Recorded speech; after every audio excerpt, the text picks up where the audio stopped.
Hello everyone, today I'm on Genshin Impact. I'm going to be doing a first impression review for Xiao.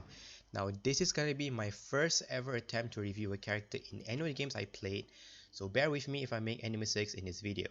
Xiao is a 5-star animal polearm user that utilizes flange attacks to deal tons of damage in an AoE, especially after he uses elemental burst. If you want to skip ahead to any point of this video, I put in a timestamp in the description below. Now in this first impression review, I'm not going to be reviewing his damage output because there's already tons of content creators who's already done his damage comparisons at level 90 at C0 and C6. As you can see, my Xiao is only at level 70, so I'm not really in the best position to review his damage. But instead, what I'm going to be doing is reviewing his playstyle and also show you guys some tips and tricks on how to have fun with Xiao. Starting off with his weapon selection, it goes without saying that his 5-star options are all really great on him. So I'm gonna move on to his 4-star options. So if you're a battle pass owner, you can if you buy the battle pass, deathmatch is pretty much the weapon you want on him.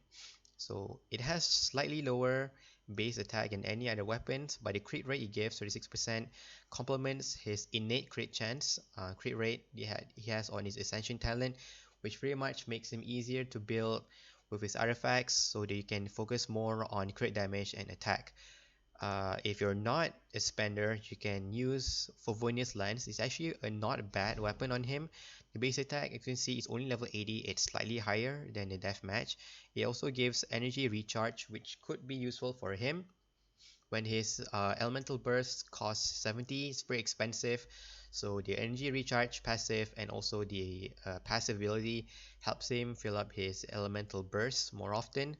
I can't really recommend Crescent Pike on him because the secondary stat is a physical damage bonus and you pretty much want crit rate, crit damage or attack percentage on this.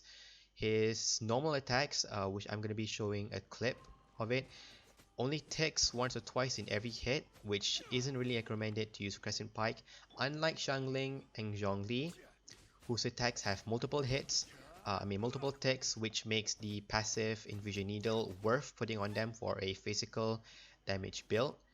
The Dragon Spine Spear also goes the same opinion as the Crescent Pike. The what do you call it? The secondary stat is a physical damage bonus. It's not really gonna help me much with the elemental skill and elemental burst. But if these two are the only spear that you have, it's pretty much not a bad spear to put on him.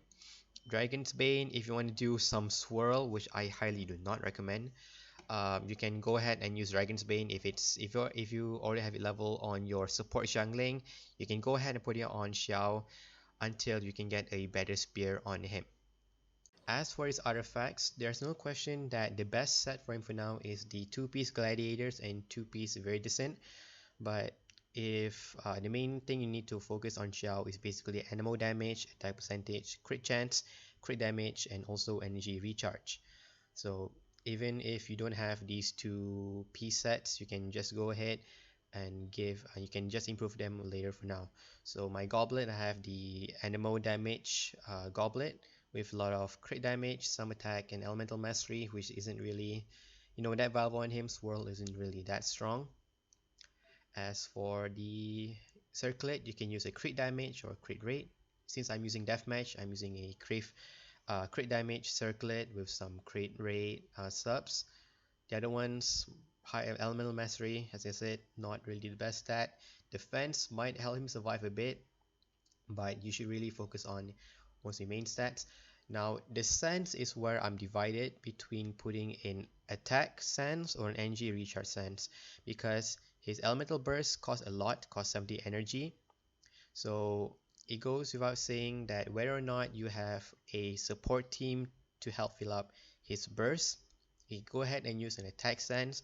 But for me, since I'm more comfortable on reliably using his elemental burst, everything is up, so I'm just going to be using an energy recharge for now. So it depends on not whether your playstyle you would want him to be using his burst all the time, or you don't mind switching your teammates a bit to help him fill up his energy recharge. And feathers and the flower, as many offenses as you can, attack crit, crit chance, and crit damage, energy recharge possible to have him fill up with his elemental burst. Moving on to his playstyle, Xiao is a very unique character in the sense that he's the first character to utilize plunging attacks as his main source of DPS. So as someone from the Final Fantasy series who really likes the gameplay of Dragoons, of just jumping around on enemies and dashing around the battlefields like a very mobile character, Xiao is a very fun unit to play with if you really like that kind of a gameplay. But do keep in mind that whenever he uses elemental burst, he drains his HP every second, depending on the level, from 3.5 seconds to as low as 2 seconds. So you need to build a team around him that can keep up his HP, maybe a bit of shield so that he doesn't get interrupted. As you can see, without shield, he just blew himself up, and some energy recharge support so that he can use his burst when his burst costs a hefty 70 energy to cast. When thinking of team comps for Xiao, you must remember that, like I said before, Xiao is a selfish carry that wants to be on the field almost all the time. So you must build him around supports that can help him fill up his burst and provide healing and bonus attack. So since he's an animal DPS, the first thing come to mind, which is Venti and Sucrose. Venti, which is very good with everyone. He can group up enemies for Xiao to pretty much annihilate them with his punch attacks. His elemental skill gives some energy particles for Xiao, but in that regard, Sucrose is better than Venti because her elemental skill has 2 charges and it gives animal particles compared to Venti, and you can also put Sacrificial Codex on her so that you can so she starts with 3 charges to help fill up Xiao's elemental burst. The next thing you want to think is a shielder or healer or both. So Zhongli is pretty much the best. He got his buffs in 1.3, which gives his Jade Shield can now protect against all type of attacks instead of bonus for Geo, and the Jade Shield gives 20% animal decrease, which boosts up Xiao's damage by a bit, and also his elemental burst petrify enemies, helps enemies keep in place when using Xiao's plunging attacks. As for healers, you can pretty much use Chi-Chi. His elemental skill, when she's not the one on the field, when the elemental skill orb hits an enemy, it heals the on-field character by a bit, which helps him with his draining elemental burst.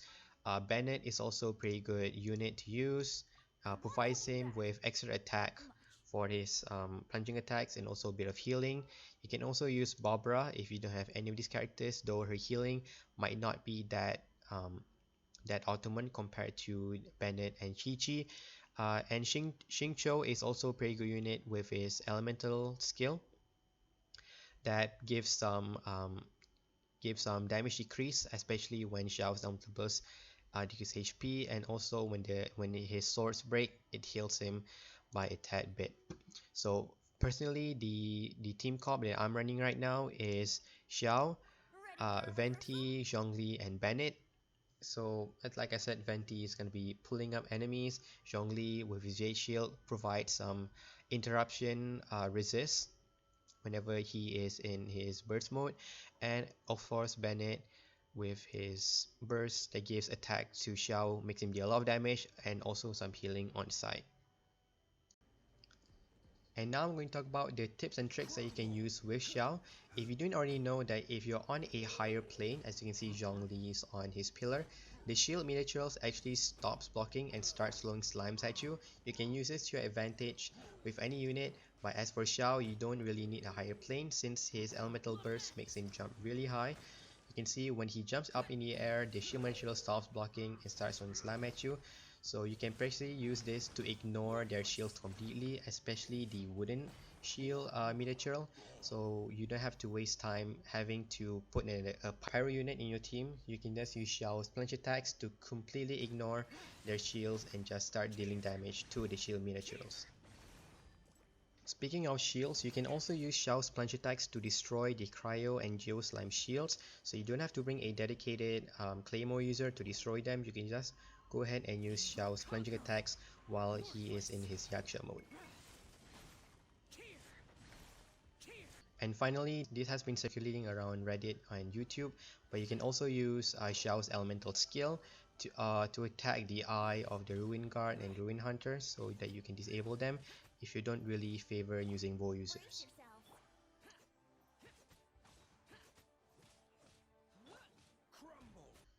So that's gonna be all for me from today. I hope you guys learned a thing or two, especially from the the fun tips and tricks. So when I get him to level 80 or 90, I may do a recording of me clearing the abyss. So if you guys are interested in that, look forward to that soon, and I guess that's it.